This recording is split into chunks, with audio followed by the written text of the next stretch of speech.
Good evening, everybody, and welcome to the University of Tasmania's Island of Ideas public talk series. On behalf of the University, it is my pleasure to express a heartfelt welcome to all of those who braved the very chilly and rather bleak autumn evening here in Hobart, and to those of you who are very sensibly joining us online. I would especially like to acknowledge and welcome Julie Groom, who is the State Director of the Australian Red Cross, as well as all of you who are here tonight.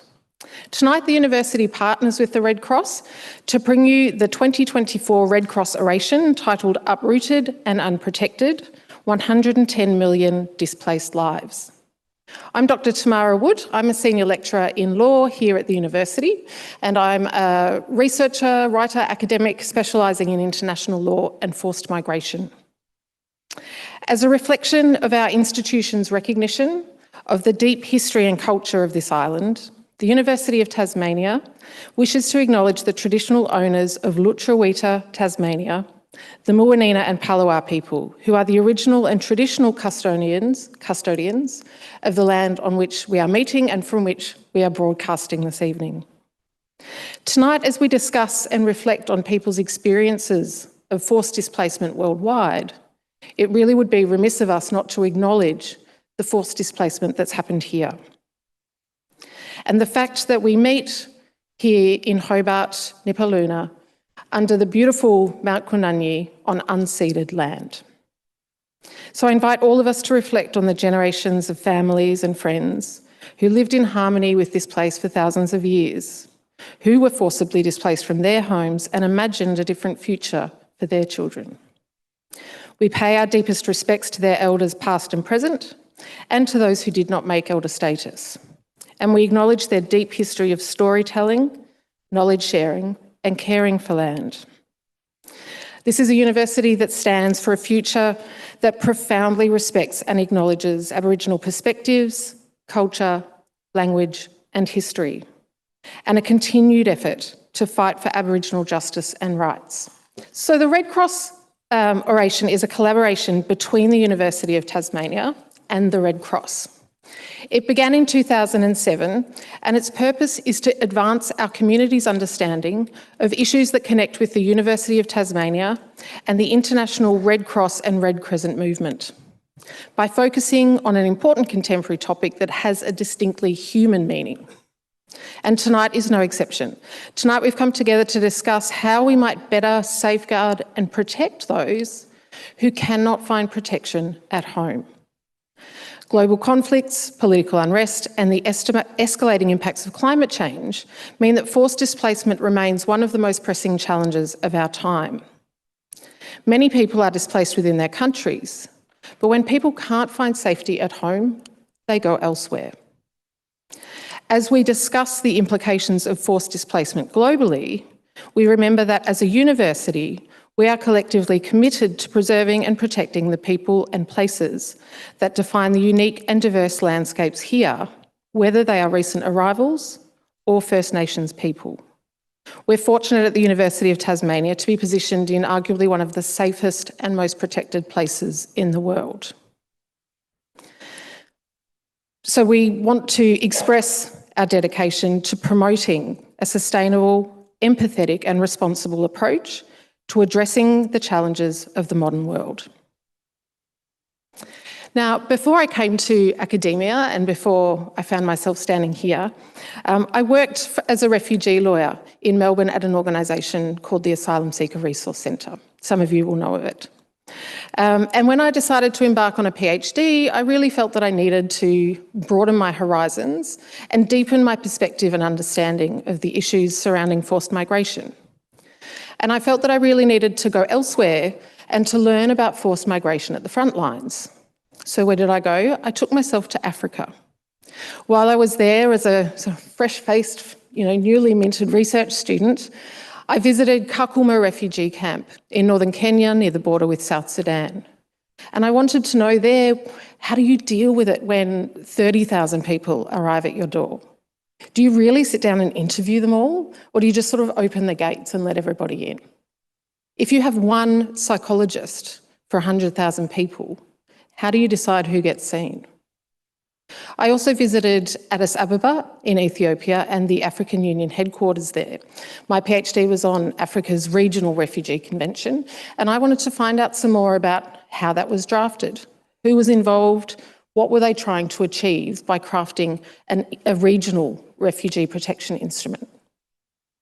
But of all the research I did while I was in Africa, one of the things that stays with me the most is a conversation I had with a taxi driver in Johannesburg, South Africa.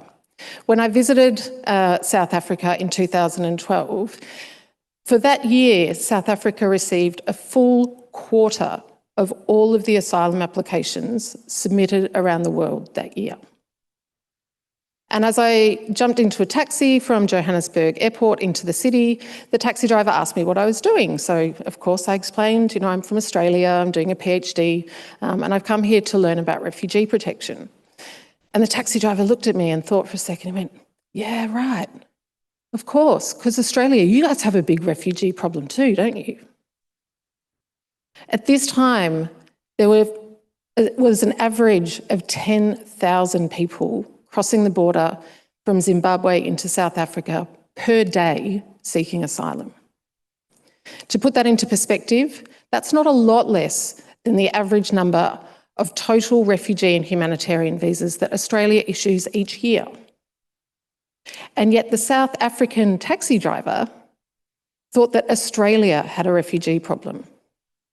And that was really showed me how effective the narrative of the refugee problem has been in this country.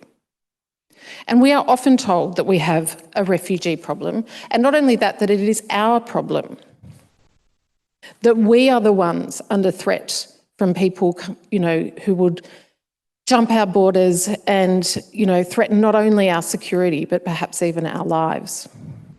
Australia is not alone in this. The 2005 so-called European refugee crisis was presented as a crisis for Europe, not as a crisis, which indeed it was, for the 1.3 million people fleeing Syria and other countries, literally for their lives. Now, certainly the fact that so many people around the world are leaving their homes because they're unsafe and seeking safety elsewhere is a problem. Wars, conflict, persecution are problems. Natural hazards, disasters, the increasing impacts of climate change, poverty, distinct global inequality that means, only some of us will end up in a lecture theatre like this one. These certainly are problems. But is people leaving these things, going elsewhere to find other opportunities, to find safety, is that really a problem? Human mobility, that is the movement of people from one place to another, is in fact also a solution. People move to find safety. They move to get out of harm's way. They move to find opportunities that they otherwise would never have access to. Most of us in the room or online will remember a time in our lives when we moved. Maybe we wanted to get away from something, maybe we wanted to find something new, maybe a bit of both. People have always moved in search of solutions. And in fact, not being able to move is sometimes a much bigger problem. I witnessed that acutely when I visited Kakuma refugee camp. People whose lives, families who have spent literally generations living in a remote refugee camp. But we only need to jump online and look at the daily news to see, for example, the people currently stuck in the Gaza Strip. Not being able to move can be a far bigger problem than trying to seek safety elsewhere. So when it comes to human mobility, the real issue when people move is how we respond. The way that countries, governments, communities and even individuals respond to people moving can either help or hinder them in their pursuit of solutions. When people move safely and lawfully and with the right support in place, they can flourish and thrive. But when we punish people for moving, when we increase the harm they've already been exposed to, we create bigger problems rather than solving them. So I want to suggest that people moving alone is not the problem, but the way that we respond can be. And I'd like to highlight 3 particular problems that I see in forced migration today. The first problem is that we see forced migration, or indeed any kind of migration, as some kind of anomaly. It's something that can be stopped or fixed. The Stop the Boats campaign in Australia, similar boat pushbacks and turnbacks in the Mediterranean Sea, the building of a literal wall at the southern end of the United States all suggest that we can literally stop people fleeing for their lives. Again, this is not just Australia, and it's not even just governments. In 1950, when the UN Refugee Agency, UNHCR, was first established, it was created as a temporary organisation. It was given a mandate of 3 years to solve the refugee problem. When it failed to do so, its mandate was extended for another 5 years.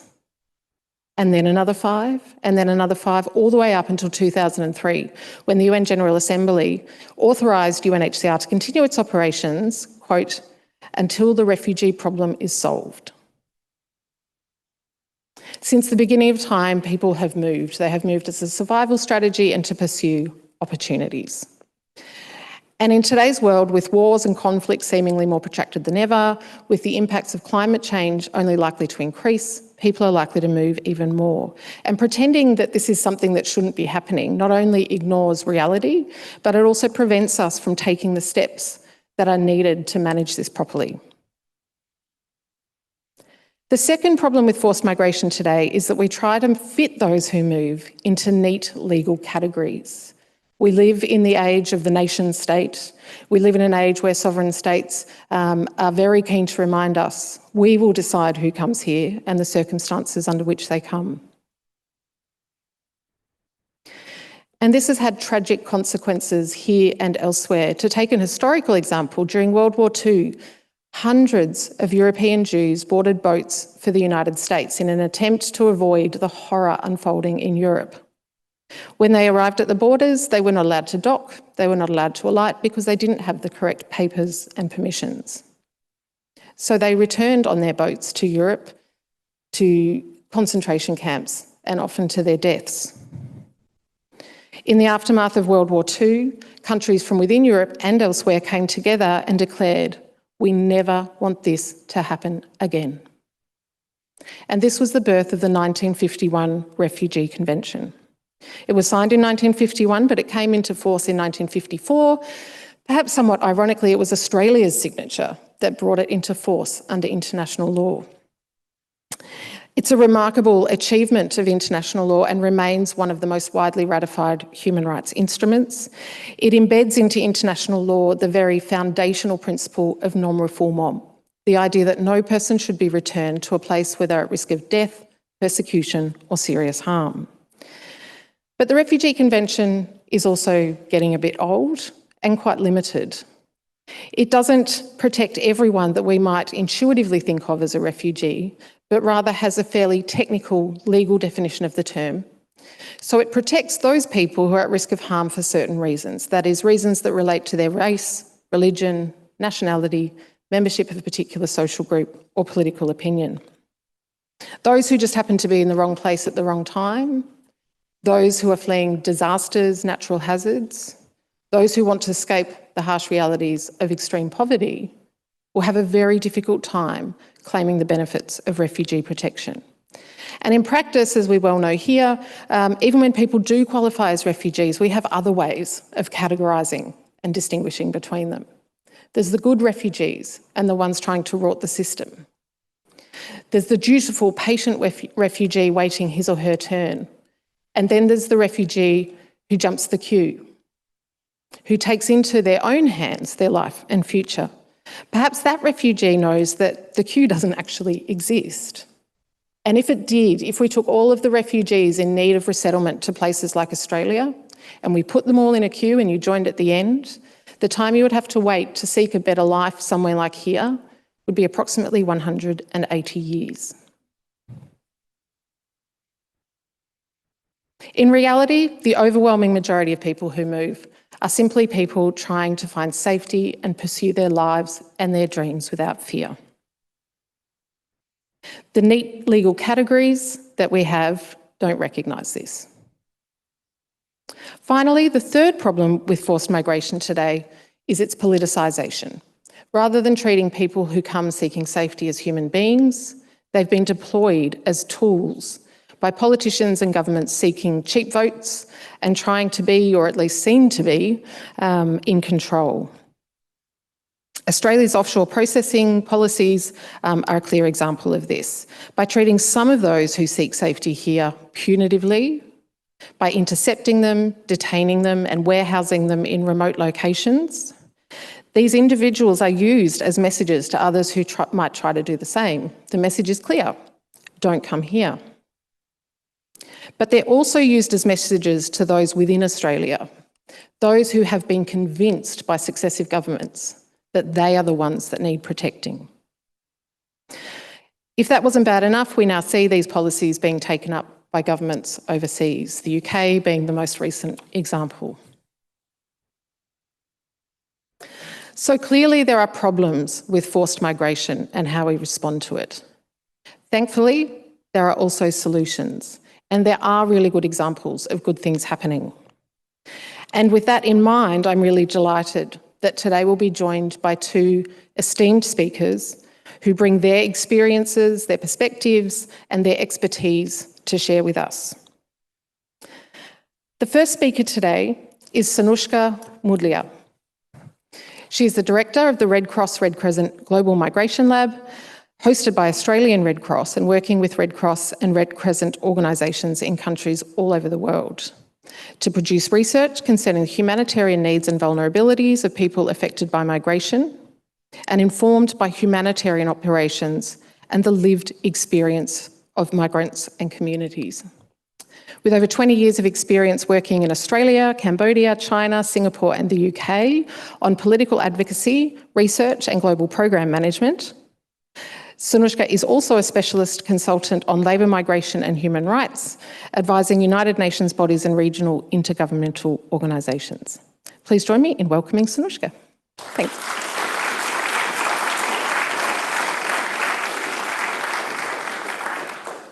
Thank you so much. Thank you also to the University of Tasmania and to the Australian Red Cross Tasmanian Directorate. Before I begin, I just wanted to share with you all that I am a Taswegian. I was born in Launceston, actually, and it's a real honour to be back here talking about migration in the place that offered my family a haven back in the 1970s.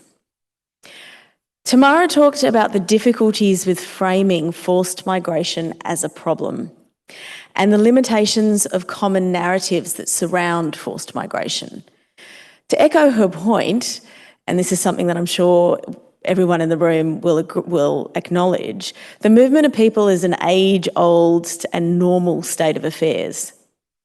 What's newer, and this is where the kind of work that I'm engaged in globally comes into play, what's newer are the borders by which we define countries today, and even more recent than that are the restrictions on who can move across these borders and the legal categories placed on people who move. I'm going to try to connect the concept of forced migration with the reality of how this plays out in the lives of people like you and me by referring to the work of the Red Cross. And as I said before, I mentioned that my parents arrived in Australia in the 1970s.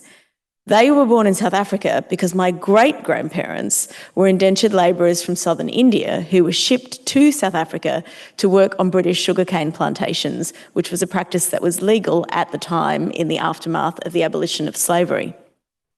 I tell you this because, with the important exception of the First Nations of this land, many of whom also experience humanitarian assistance and protection needs that are unmet, most people in Australia have a story like this. And so it's odd that we have a narrative around migration that is so negative. The problem, to the extent that there is one, isn't forced migration per se. It is who the concept includes and excludes, and the way it is reflected in migration policies and enshrined in laws, and then the implications that all of that has on humanitarian responses. Forgive me for a second, I'm going to get a bit technical, but I promise there's a reason for getting into the details. The 110 million figure that's the headline of today's event comes from the United Nations High Commission for Refugees.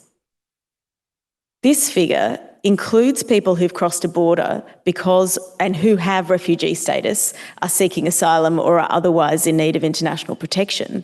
But it also includes 71.2 million internally displaced people. That is, people who've been displaced due to persecution, conflict, violence, human rights violations and events seriously disturbing public order, but who remain in their own countries.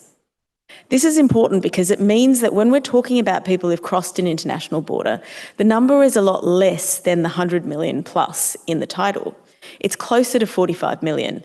And as Tamara mentioned, this focus on forced migration leaves out significant groups of people with humanitarian needs who are also uprooted and unprotected.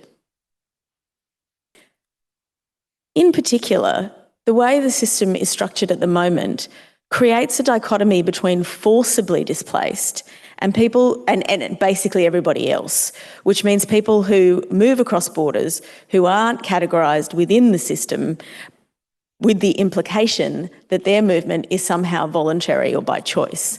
And voluntary is a deceptive term.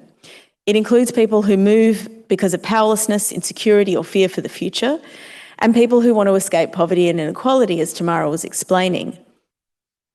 And critically, international categories of migration defined around the concept of forced carry the implication that migrants who are not forced are therefore not eligible for the protection and assistance that others may be.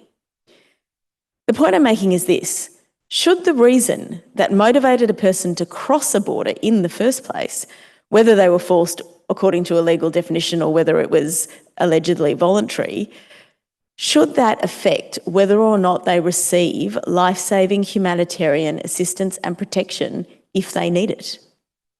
It's a key part of the advocacy that the Red Cross and Red Crescent network engages in with states on behalf of migrants in vulnerable situations, that the reasons why a person left home doesn't really matter, whether forced, voluntary, or even if they just want a better life. After all, don't we all want a better life for ourselves and our families?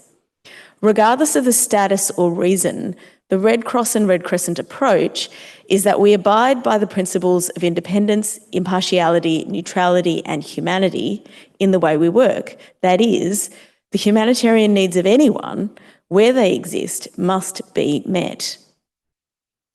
As Director of the Red Cross Red Crescent Global Migration Lab and International Research Centre, my work mainly focuses on the migration journey itself, specifically what happens after someone leaves their own country as part of a migration journey, and what factors influence whether a person needs humanitarian assistance and protection along that journey. My lab, the Global Migration Lab, was created in 2021 and we have 4 staff based in Australia. And as Tamara mentioned, we're hosted by Australian Red Cross, working across the entire Red Cross and Red Crescent network. The research we engage in is used to improve humanitarian operations and to inform humanitarian diplomacy across all of these organisations around the world. In one of our recent projects, we conducted surveys and interviews with more than 16,000 migrants across 15 countries. We found that more than 3/4 of that number reported needing humanitarian assistance and protection at least one stage of their migration journeys that they did not receive. And of those who did not receive assistance, only half agreed with the statement that the assistance and protection provided by humanitarian organisations covers migrants' most important needs. Bear in mind here that humanitarian assistance and protection is not about having a comfortable life with a job and long-term security. Humanitarian assistance and protection refers to support to meet basic needs essential for life: food, shelter, medical care, information or other services, protection for human safety and dignity like monitoring in detention centres, legal assistance and psychosocial support. Red Cross is advocating that the needs of these people should be met regardless of where they came from and why they moved. But of course, meeting the needs of all these people on the move without distinction has implications. Is the scale of the challenge so great that we as a global community have to distinguish between people somehow? And implicit within this question is the common assumption that if assistance and protection is available, then won't this encourage people to move? Or to put it another way, does withholding assistance from migrants reduce people's propensity to move? To answer this question, I'm going to rely on current figures from the UN Migration Agency. The vast majority of people continue to live in the countries where they were born. Only 3.6% of the world's population are migrants, and more than half of these people are migrant workers who have moved and have documentation in order to work in a job in another country. So at most, the scale of need for forcibly displaced people across borders is less than 2% of the global population. And this percentage has been stable across the post-war period. This is important because the prevailing narrative is that we live in an age of mass migration with uncontrolled and unmanageable movements. And this is inaccurate. So that goes to the question of scale. This begs another question. Why do we see such extreme levels of humanitarian need experienced by people who cross borders? I'm going to pause to underline an important factor here in the way that the Red Cross and Red Crescent movement works. In accordance with what we call the fundamental principles of the Red Cross that guide all of our work, our approach to migration is purely humanitarian. That is, we are neutral, impartial and independent, and we don't seek to encourage, discourage or prevent migration. Our goal is to meet human need. Our concern is to provide humanitarian assistance and protection where needed and engage in diplomacy to address the causes of that need. So the question is complex. Why do we see so much humanitarian need by people who cross borders? I'm not going to try to sum up a simple answer to the very complex issue, but I want to provide one part of that answer. The evidence, including research conducted by the Global Migration Lab, shows that laws, policies and frameworks around migration exacerbate the vulnerabilities experienced by migrants. That is, they create even more humanitarian need than the situation that led to movement in the first place. To put this another way, humanitarian need related to migration has a direct and causal link to laws and policies that are within the control of our governments. Of course, national immigration systems are not set in isolation. Immigration rules have an impact from one country on another country. And to be clear, I'm not referring to specific actors or any specific government or country. What I'm talking about is the collective consequences of these laws and policies. And the scale of this need is accelerating as recent decades have seen a hardening of migration-related laws and policies, growing xenophobia and the politicisation of public discourse around migration, as we've seen here in Australia. I'm going to read a few quotes directly from migrants who participated in our 15-country research study. The first one is from a migrant whose pseudonym that we used for the project was Amidst, who was in Sweden.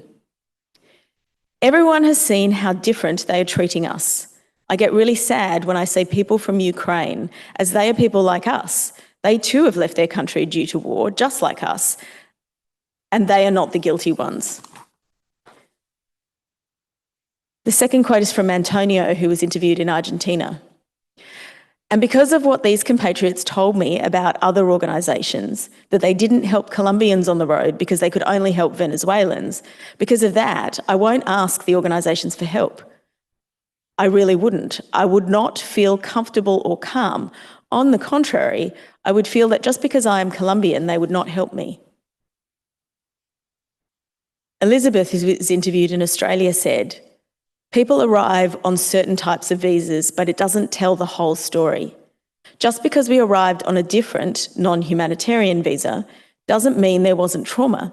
It would have meant so much if there was anything. Welcome to Australia. At least some information to find out how the community works. How do I get involved in anything?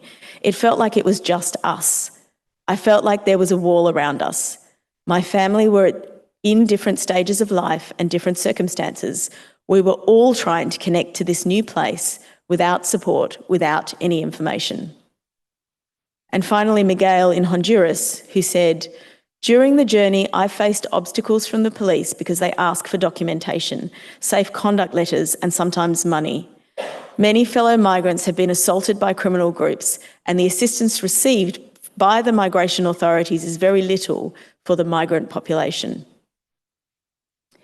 Conflict and disasters are the key drivers of migration and create immediate humanitarian needs that are to an extent unavoidable.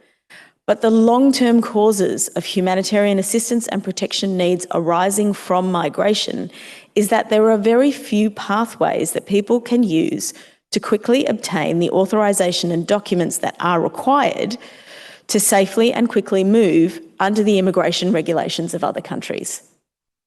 This contributes to political and social narratives in which migration and migrants pose a threat to communities on the other side of the border because they haven't followed the appropriate pathways. Another key finding from the Global Migration Lab's research is that 1 in 4 of the migrants we spoke to across 15 countries expressed concern that seeking life-saving assistance after leaving their country of origin would place them at risk of detention or deportation. Put another way, a quarter of the migrants in our survey would avoid life-saving assistance en route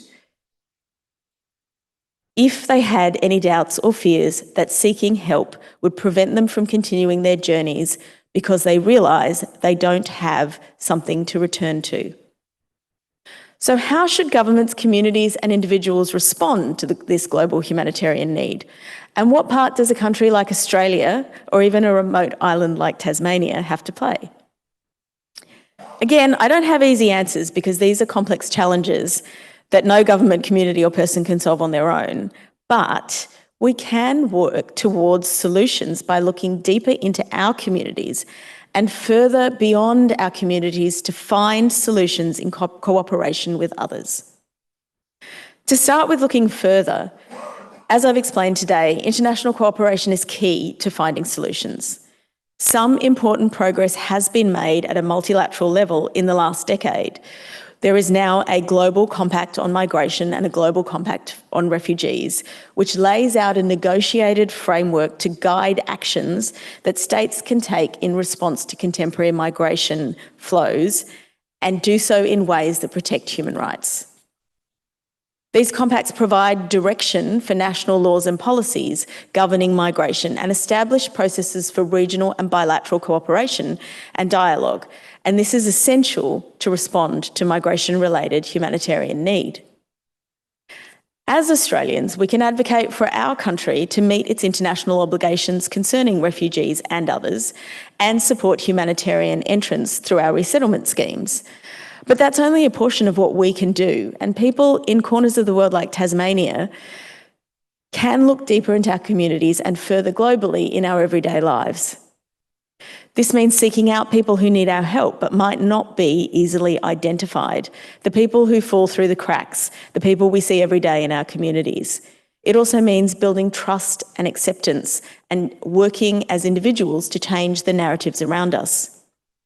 In concrete terms, to give you a few examples of the kinds of things Australian Red Cross is doing, in Tasmania we run a variety of programs to support people from migrant backgrounds, regardless of their visa type, and to support and to engage in work that proactively promotes social inclusion and community cohesion, which is of course an important part of the migration story. The Red Cross Bicultural Health Program, for example, employs health workers from migrant backgrounds who work within communities to provide information and promote access to health services using their own community backgrounds. In Tasmania, as well as in other parts of Australia, the Red Cross runs something called the Connected Women Program for women from migrant backgrounds. This seeks to address isolation and provides opportunities for upskilling and knowledge building. Tasmanian Red Cross also runs a family violence program for people on temporary visas. This program recognises that specialised support is needed in situations of trauma and vulnerability, because this trauma and vulnerability can be intertwined with visa concerns, cultural shame, and expectations around being in another country where systems and cultures are very different from the country that people have come from. This program explicitly recognises the relationship between migration-related humanitarian need and the types of responses that are needed to ensure social cohesion and community engagement. Many other organisations are doing incredible work in this space as well, and I'd like to acknowledge in particular the migrant resource centres and multicultural community organisations all over Australia who are doing similarly fantastic and important work. Looking deeper and further also involves challenging accepted narratives about migration, as I mentioned, and working to adapt frameworks so that they reflect the reality of migration today. So, in closing, today is World Red Cross Day and serves as a reminder of the importance of humanity. The simple message of the Red Cross is that we have a duty to act collectively to protect life and health and ensure respect for human beings, regardless of who or where they are. In migration, this means recognising that people on the move shouldn't be defined by the reason that they moved. Thank you. Thanks so much, Sanushka, for really explaining so clearly the way that our responses to people movement shape both people's experiences, but then also the experiences of the communities to which they go. And that provides very poignant context for our next speaker. Our next speaker is someone whose journey to Tasmania and to be with us today has been an incredibly long and difficult one. Arad Nick is a human rights activist, a refugee, a father, a business owner, and much more. He left his home country of Iran in August 2012 after being repeatedly arrested, imprisoned, and tortured by his government. His crime? Advocating for his community, the Awazi Arabic community, and for an end to the systematic discrimination and persecution that this minority group experiences in Iran. After 11 years of fighting for his freedom, Arad received his permanent residence in Australia just last year, 2023. We're now proud to say that Arad is a new Tasmanian, and he's here to share some of his own experiences of forced migration. Please join me in welcoming Arad.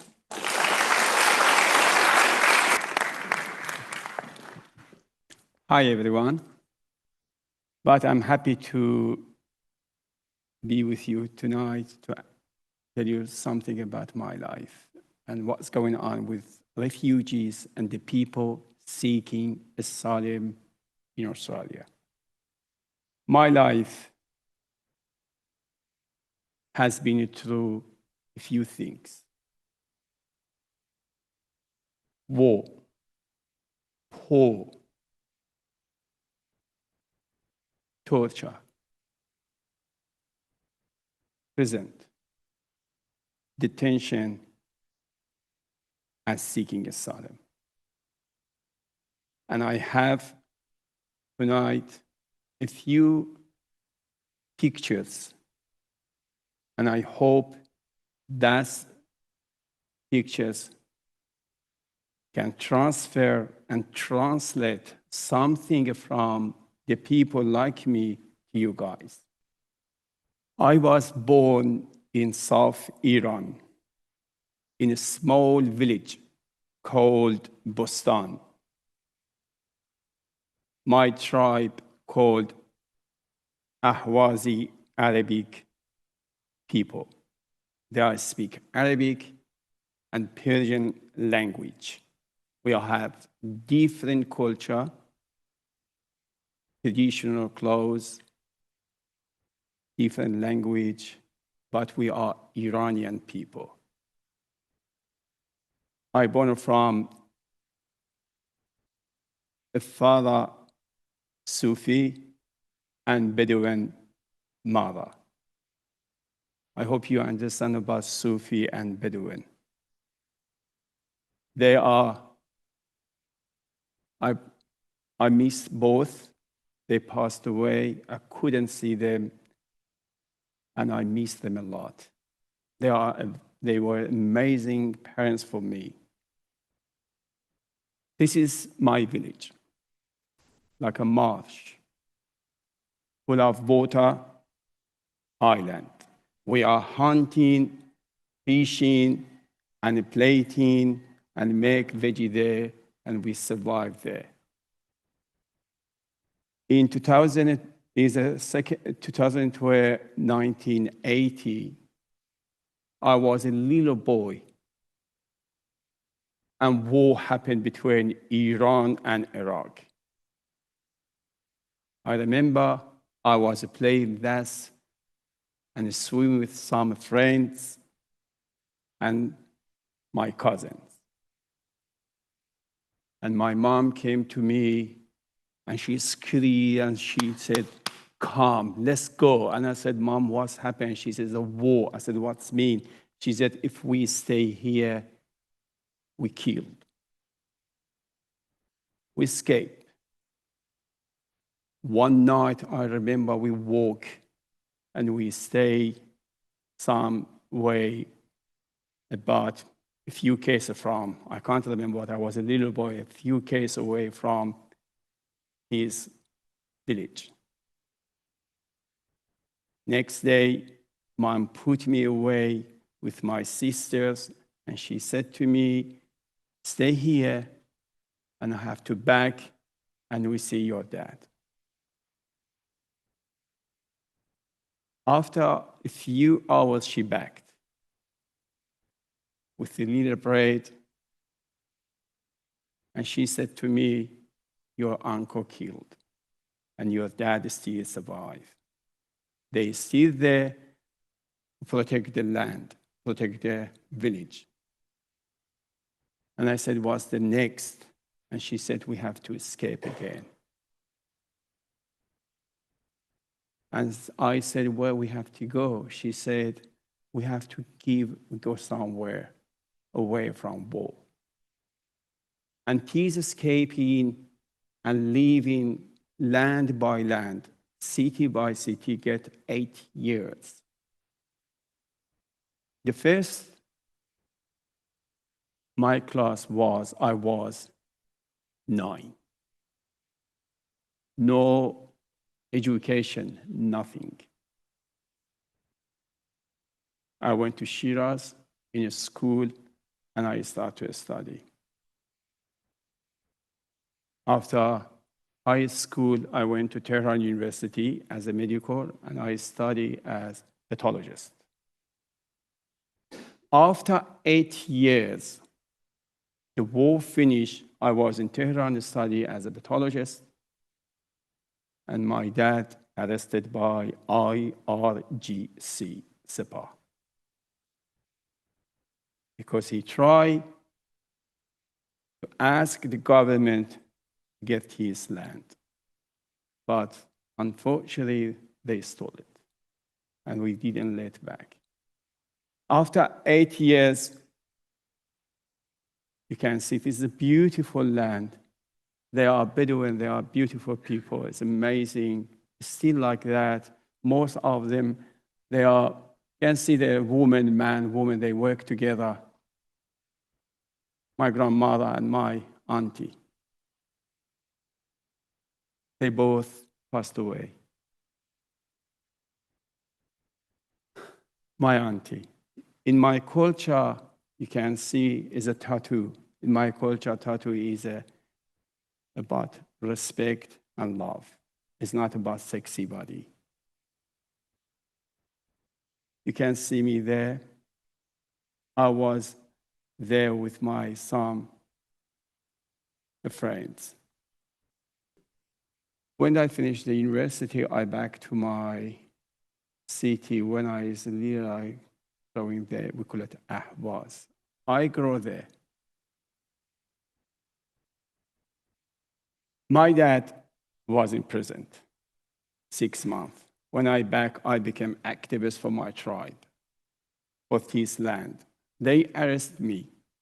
They tortured me 4 times, and they imprisoned me 5 years. It's 19 August 2012.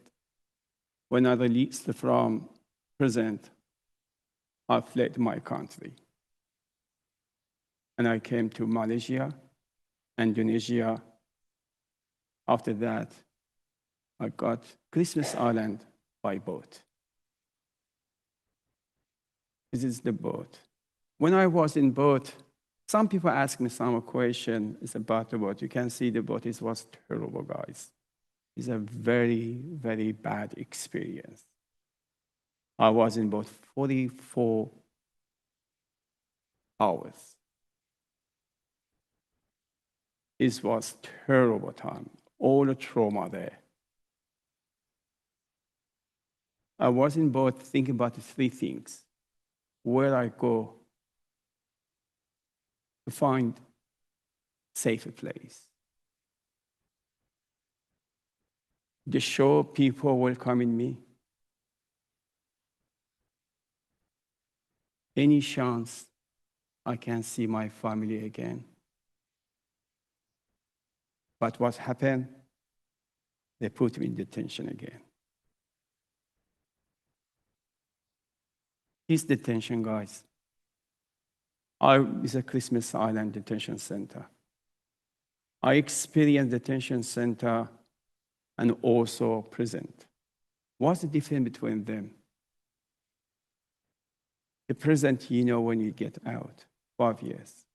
But in detention center, never ever. Because you don't have any identity. They try to kill your love, life, and your hope.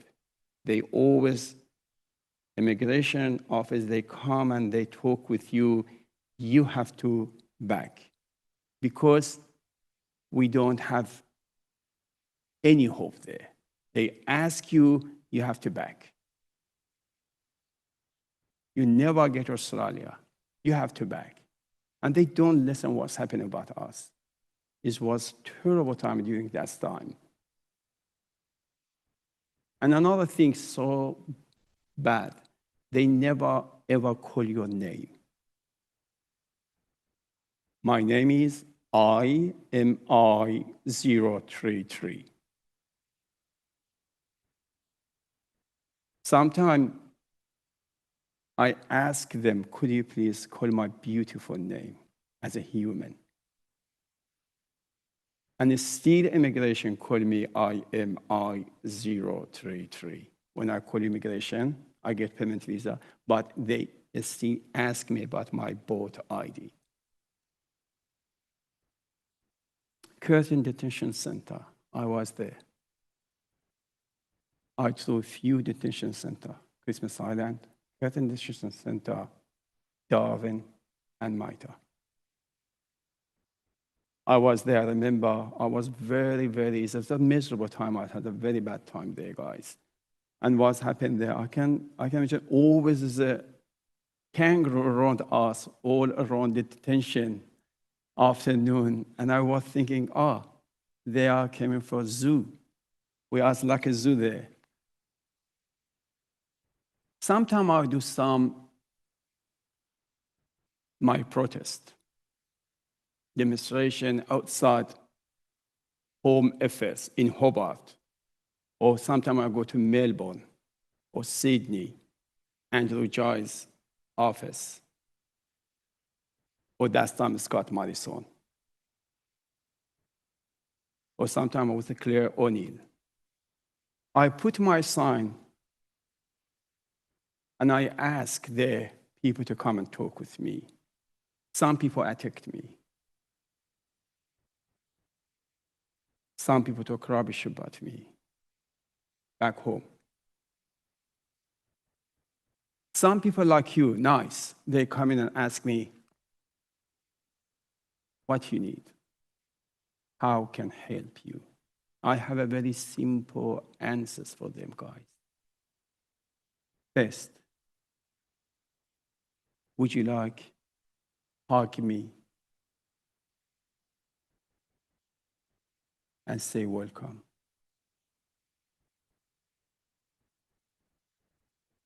Would you like share your smile with me before you ignore me? Would you like come and listen to my story before you judge me?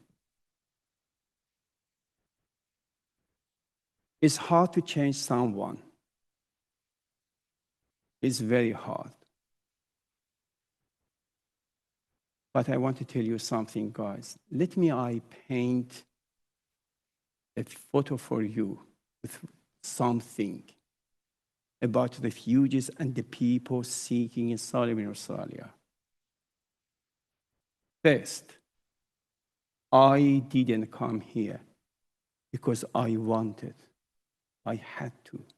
My case, my story, my reason. Second, we are not just miserable victims. We are capable people with great potentials and very strong culture. Just listen to them and support them. Third, I understand issues about security, border, and economy of any country except refugees. But we are not terrorists. You can't find one link between both people and terrorists in this country. You never ever Google and find it. And you have to remember, we are seeking asylum and safer place. We are not seeking settling. And the last thing, please, please, don't worry and don't feel sorry for refugees. Just listen to their story. They are like you. They are good people, and they can help community, and they are becoming part of this country if you accept them and respect them as a human. Suppose, thank you for your attention. This is my story.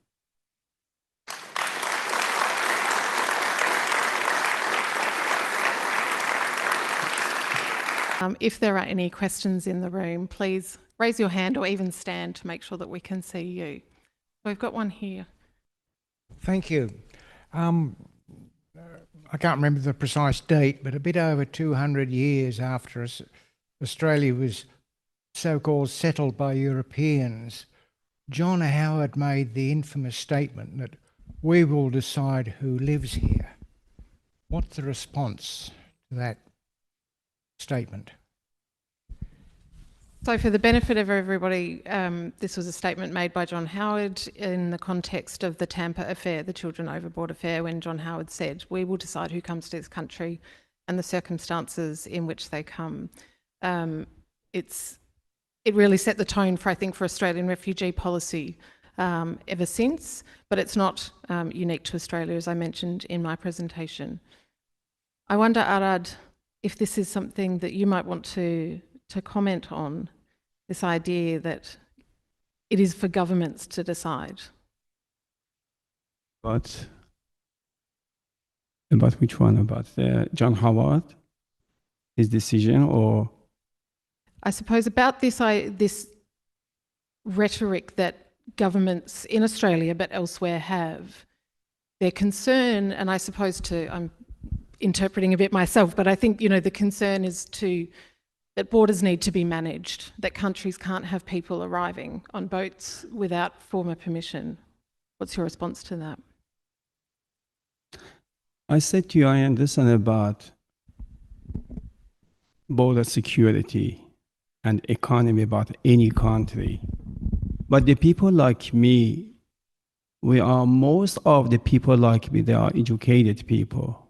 We are here to grow in this country, to have it's not okay to say a better life, but we have a better step to support community, to grow together, to stick together, to help each other, to make better community as a multicultural country. I understand what's going on about this during time, what's happening about refugees and a lot of people displaced and homeless. But this is a lot of problem from people. They became displaced or homeless from their country, or they fled the country. Is not the problem from that country. You can imagine, have a look what's going on in Middle East. Who make the bomb? That's the problem. Who support the war? That's the problem. In Middle East, guys, we have a few things that so make everyone there is a miserable, because we have a religion there and we have a oil, and everything fight for that. I escaped, I fled my country when I was a little boy from this village to next village, because I was living in hope maybe one day I back to my village. But what's happened? They stole the land. And again, they put me in prison. And I escaped because they want to kill me, and I escaped to Australia. And what's happened? They put me in detention. I want to tell you guys, everything mixed up. What we need, just some time. Be careful about refugees and just listen to them why they escape from the country. I'm said a few times, ask me if your country, the regime change, are you back? I said, yes. Tomorrow I buy my ticket, I'm back my country. I said, thank you so much, Australia. But nothing changed. We live in hope. Just to add also, I think all of us have acknowledged that governments have a legitimate interest in knowing who's coming into their countries and conducting security checks and so on, and this is very much a part of Australia's refugee protection regime. But at the time that the 1951 Refugee Convention was adopted, it was intended precisely to recognise that people can't always plan their journeys. It was precisely intended to protect people who arrive at the doorstep. And so that kind of rhetoric really flies in the face of the entire purpose of refugee protection. There's a question up the back. Thank you. I have the sense of freedom being about the oldest person here, so I can say things a little bit more freely. I think it's a moral collapse at the bottom of this, and I've thought so for many years. My question is, do you think at the bottom of it, I'm really directing this to our researcher here, at the bottom of it is a sense of a fear of the other, and I'd like to know whether your research shows that the problem is greater if there's a perceived difference between the refugees and the receiving country or the refusing country. Does that show up in your figures? Because that's a very impressive body of research. Can I ask, which problem are you referring to? I'm referring to the basic problem of the non-acceptance of another human being, right at the bottom of this, in the actually interhuman encounter, because this goes against our human instincts. Deep down, we're not like that. And yet we're seeing this then magnified and magnified at national level and community level. And I'm just interested then as to whether in your numbers of looking at the thousands of refugees that you've had a look at, whether the problems they're encountering are greater if there's a greater difference between them and the receiving or non-receiving country. It's certainly, some of the quotes that I referred to when I was speaking identified individuals who were saying that they were treated differently on the basis of their citizenship or nationality by receiving authorities. So that is certainly something that we do see in the way that migrants are treated. And that's part of the issue that we've been discussing today around the laws and policies and the way they're applied. So I think it is the case that there are different community reactions based on who is travelling. But overall, what that speaks to, at least from the perspective that I come from with my research and the things that I see, is that we can address the problem if we want to. And that goes to the principle of humanity. And I guess that's also why there's an interest from a humanitarian perspective in making sure that we are accepting people and treating people on the basis of need rather than on the basis of other factors. I might add that I think we only need to look at the European response to the Ukraine crisis and compare that to other groups who've sought refuge in Europe to acknowledge that there's truth in what you're saying. I mean, I'm not an anthropologist or a sociologist, I can't say much more than that, but one of the interesting things I think about the fairly recent Global Compact on Refugees, which Sanushka mentioned, which was adopted in 2018, is that it aims to move away from this very assistance-based approach to responding to refugee movements to one that is much more about integration and, you know, in the lingo, it's more of a development approach. And I think that that is one of the reasons for this, is that, you know, and there's been some very successful pilot examples, particularly in countries in Africa that I'm aware of, but I'm sure there are some elsewhere as well, where when you implement programs that include those who've arrived with the local population, the outcomes are much more successful. And I wonder if that speaks a little bit to what you said as well, because it, to some degree, narrows the otherness of, people who move. I'm going to go to a question online. There's a question here about the Refugee Convention, and it says the Refugee Convention has been described as somewhat old. We could perhaps debate that, but anyway, in what way might you update it to make it more effective at protecting those experiencing forced migration, and how possible is this? Sanushka, would you like to have a first go at that one? Just a small question there from you. It's a very small question. I think we've seen with advances like the Global Compact that the types of agreements that are being negotiated at an international level in the context of migration don't follow the format of agreements that were made in the aftermath of World War II. So we're not seeing the creation of international human rights instruments with universal coverage. Instead, we've got the Global Compact, which represents almost a decade of lobbying and negotiation between states. There was a lot of civil society action in that as well, to reach a point where they could be in agreement under the auspices of the UN. So it's not so much, I guess the question that is, well, the question for someone like me is, if we reopen the existing agreements, what might we get instead, and how else can we approach into international relations to try and address the contemporary forces that we see around us today? So I guess that's a long way of saying it's not so much that I don't think the Refugee Convention should be reopened. I think we need to work with the protections that are in place, and we need to advocate for the adherence to those laws and systems, but we also need to widen our stance and look at the reality of migration today and not be caught within strict categories that don't reflect the kinds of movement that we see or the needs of people. We need to reframe the way we approach governance around these issues.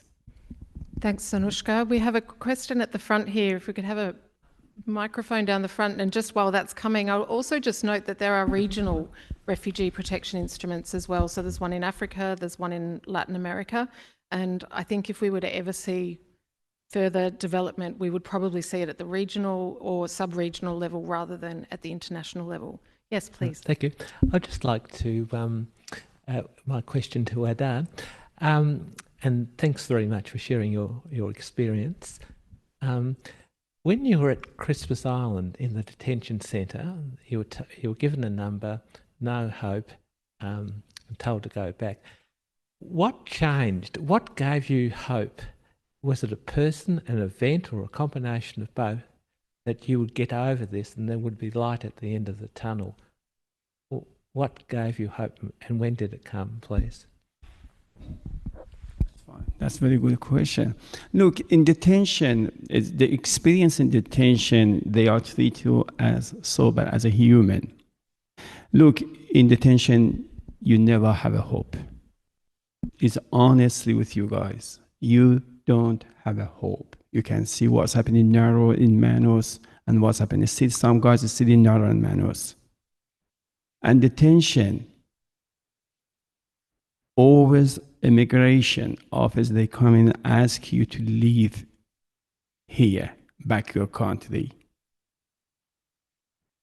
Because you don't have any document there. You are just numbers and letters. And they want to kill you. We have this happen, guys. They kill someone, the office, they torture them and kill him. Because no hope there, nothing there. Is make you so miserable. You can imagine, just to give you one example. I was in Curtin Detention Center. I was 6 months there. And somebody came, stay with me in my room. After 1 month, he left. And I was thinking about myself, what's happening with me? What's wrong with me? What I have to do to leave this detention, to find my freedom, to stay somewhere, to smell my freedom. I walk in the street with my feet and feel I'm free person. In detention, they kill that. That's the problem in detention. There's a lot of people, a lot of guys in detention, they have a trauma from that's hopeless. That's the problem. Thank you, Arad. Are there any further questions in the room? Another one here. Is the Red Cross making representations to government about its current moves to try and ban any form of migration from countries that won't accept deportees back?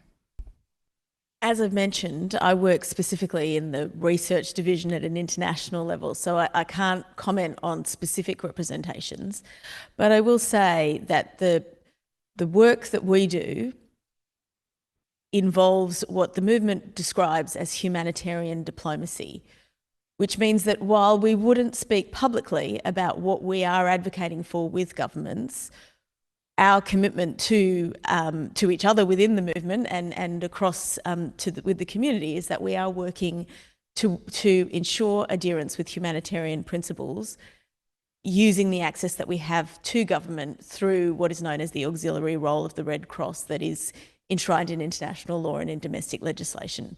So I can't answer that question directly, but I think it's important in the context of the conversation today to recognise that there is a role for diplomacy that occurs behind closed doors and that is the type of work that the Red Cross does engage in, although not specifically in answer to your question. Thanks, Anushka. I might direct this question from online to you, Arad. Can I put a comment about your questions about the Red Cross? Look, I was at detention in Curtin Detention Center, as I met some people come from Red Cross, and they always have interview with us about life, what's going on, what you need, how we can help.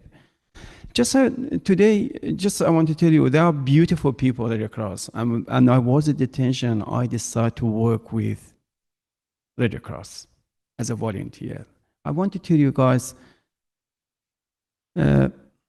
look, Red Cross is a humanitarian organization. And for me, Red Cross has three things: protection, donation, and connection from heart. With people, they are under persecution. under war, abusing, and also seeking a safer place like me. For this reason, I always like to work with the Red Cross to share something from my heart, my experience with people, to understand why I am here. Thank you. Thank you, Arad. In the interest of time, I think we'll take one quick question, hopefully here, and then we'll have to move towards closing, I'm afraid. Guys, it's not the quickest question, but I'm very interested to hear what you have to say. And I wonder what you think the ideal response from Australia would look like. That might be a very nice closing question. Maybe we can ask both of our speakers to, and if you don't mind me sort of taking your question and expanding it a bit, you know, what's one thing you would like to see done in Australia to improve the response that we give to people who come? Arad, would you like to go first? Maybe we are different cultures, different religion, different race, but we are human.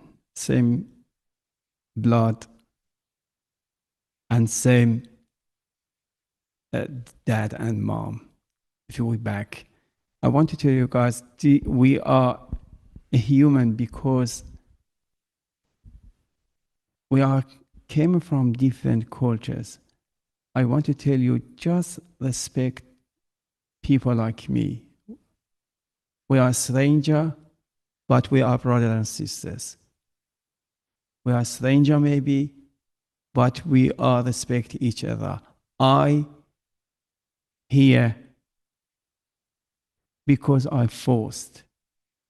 Just please, before judge any refugees and the people came by boat, before you judge them, just listen to their story. And I promise you like them. I promise. Sunushka, do you have a final word for us? I'm actually going to answer this question a little bit from my own personal perspective, which is that with my family history of migration, and I guess I'm aware of the ways that my life could look so different, but for the British Empire, but for the decisions my parents made to move to Australia, but for a whole lot of factors that actually I didn't have a lot to do with myself.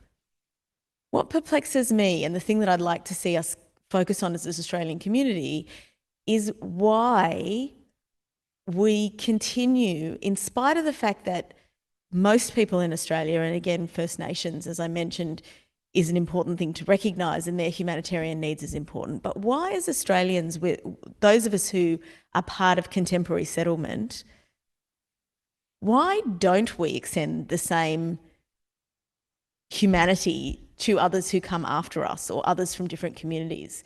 And I moved overseas and worked overseas, came back to Australia after almost 20 years, and I'm still baffled by what it is about the way we interact with each other that means that this persists.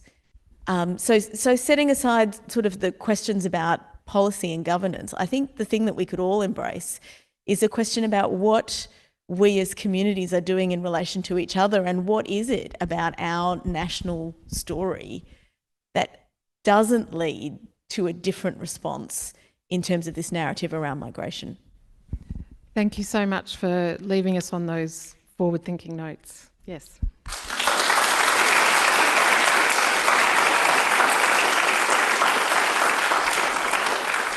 Before we close, given that this is the Red Cross Oration, I'd like to invite Julie Groom up to perhaps the centre podium to provide a vote of thanks. Thanks, Julie.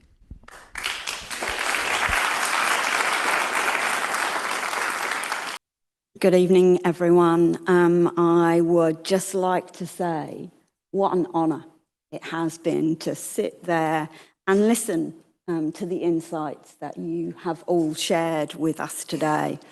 We heard in the introduction from Tamara that migration is one of the most pressing challenges of our time. And I think that the discussion that we have heard this evening has brought that home. It certainly has for me. We heard about the implication of categorising whether someone leaves in a forced manner or a voluntary leaving of their place of home. And what that means in terms of the humanitarian assistance that they are able to access. We heard about the impact of the journey. And Arad so generously shared his journey with us. And as I listened, and I have had the privilege of hearing Arad speak before and share his journey in a school some time ago, I reflected on how quiet it was in the room. You could have heard a pin drop. Not one of us moved. We all sat there entranced, listening to that generosity of spirit. And it was the research, the quotes, and your generous life experience that took us far beyond the policies and the law, noting that those are some of the things that our panel are seeking or would advocate for change. We heard what needs to change at an international level, but we also heard how we as individuals can make a difference. We can smile. We can offer a hug. We can listen, and we can truly hear. And I think that that is something that we have all done this evening, both in the room and online. So I want to thank you for your candour, for your generosity of spirit, and the wisdom that you have shared with us to make this such an engaging event. And finally, I would like to thank all of you, the attendees, whether you attended online or are in the room with me this evening. It is your active participation in events such as this, listening and asking questions and engaging in topics that will change our future, will change the future of other migrants who come to Australia. And it is your enthusiasm and passion that always makes the Red Cross Oration such an amazing event. Thank you and good evening.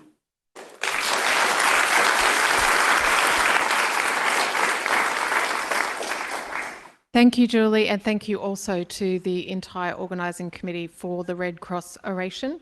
There will be a recording, I believe a video recording and also a podcast of this available. You can check the Island of Ideas website for that. I have nothing else to say except please join with me for one final thanks for Sanushka Mudlia and Aradnik for their wonderful contributions.